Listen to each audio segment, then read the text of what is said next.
video is, ano nga ba yung mga annoying things, yung mga nakakainis na bagay, yung mga nakakainis na pag-uugali nating mga babae na hate ng mga kalalakihan. Let's face it, minsan akala natin magaling tayo, lahat ng ginagawa nating mga bagay maganda, pero ang katotohanan nun pabor sa atin yon. Kaya akala natin okay lang yon. Number 1 dyan, unang-una, mood swing. Our bodies are designed to create life. So meaning, karamihan sa buwan na ini-spend natin sa buhay natin is cycling through hormones to prepare our bodies for ovulation. Kaya pag may period o regla ang babae, napakataas ng topak niyan. But it makes sense naman dahil may pinanggagalingan yun. Kaya nagkakaroon tayo ng mga mood swing. However, ang mood swing na yan ay pwedeng maging problema, lalo na dun sa mga kalalakihan na hindi handa umintindi dun sa mga kapartner nila. Pero kung wala na pong period, tapos nandun pa rin ang mood swing at hindi na po makontrol, baka may ibang problema na siyang dinadala bukod doon. Kaya kailangan na kumonsulta din kayo sa mga healthcare professional. Number 2,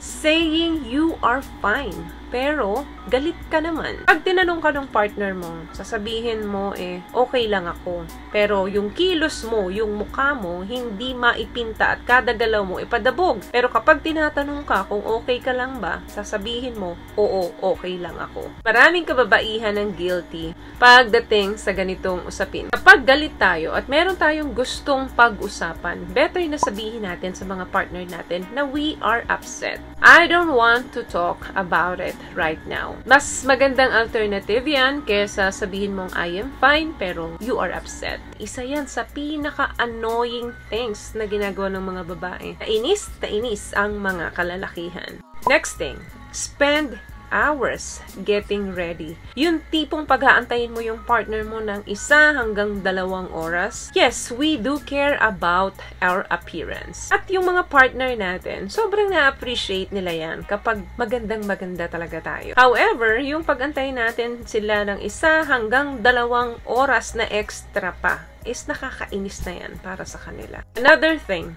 complain but never change anything. Reklamo ka ng reklamo pero wala ka namang binabago. If you have a problem, fix it. Sabi nga ng mga kalalakihan, men are fixer. Women are social creators by nature. Importanteng ma-address natin yung problema para mabigyan agad ng immediate action. Kadalasan kasi, madalas tayo mag-overthink ng mga babae, kaya minsan, nakakalimutan natin mag-focus dun sa solusyon ng problema natin. What I love about this product, itong No More Dark Secret ng K-Skin, bukod sa may advanced whitening na siya, na kung saan pwede niyang matulungan na pumuti yung mga singit-singit mo, moisturizing, meron siyang anti-irritation, antibacterial, maintain healthy pH level. Hindi lang pambabae, meron din po tayong pang-lalaki. Another thing, talk too much or yung nagger. Hindi ito pang kalahatan. Marami din namang mga babae na mas pinipiling tumahimik na lang at may mga lalaki rin naman na mga bungangero. May mga babaeng kayang magsalita for hours. Kaya ang nangyayari, hindi na makapagsalita yung partner nila gawa ng hindi makasingit dun sa kakanag nung babae. Or minsan naman, ang tagal-tagal natin makipag-usap dun sa mga kaibigan natin na umaabot ng ilang oras. Then, kailangan ka na ng partner mo, tapos hindi mo pa magampanan yung pangangailangan niya. Kasi nga, hindi ka pa tapos makipagkwentuhan dun sa mga kaibigan mo. Another thing,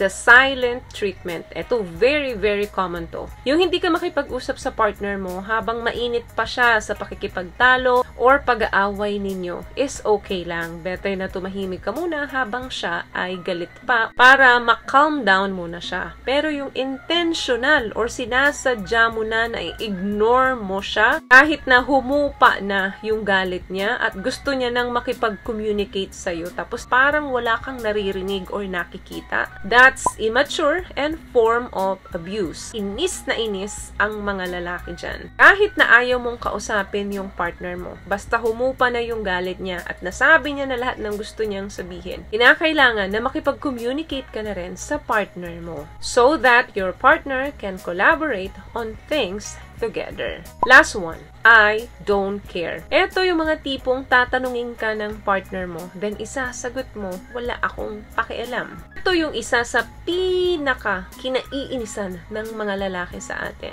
If you care, well, speak up. Tinatanong ka saan mo gustong kumain, sasabihin mo, wala kang pakialam, bahala ka sa buhay mo, hindi ko alam. Or kung meron siyang mga opinion na hinihingi sa'yo, then sasabihin mo, I don't care. Well, better na sabihin mo sa kanya, bakit you don't care? Bakit wala kang pakialam? Importanteng ma-communicate mo siya doon para maiwasan niya na ma-misinterpret ka niya. For example, tinatanong ka niya kung saan mo gusto magpunta ngayong anniversary ninyo. Sabihin mo sa kanya na ikaw na ang bahala. Yung taste mo naman ay taste ko na rin. It doesn't matter kung saan mo ko dalhin. Ang importante, nag-spend time tayo together. But, wag na wag ka magko-complain ha kung saan ka man niya dalhin. Alam niyo girls, pag sobrang naiinis sa atin yung mga kapartner natin, nakaka-annoyed tayo. So, pwedeng ma-destroy talaga yung relationship. Very important na meron talagang balance. Kasi, yun yung nagkikip ng romance sa relationship. Importante din na maging totoo ka sa sarili mo. Either he'll like you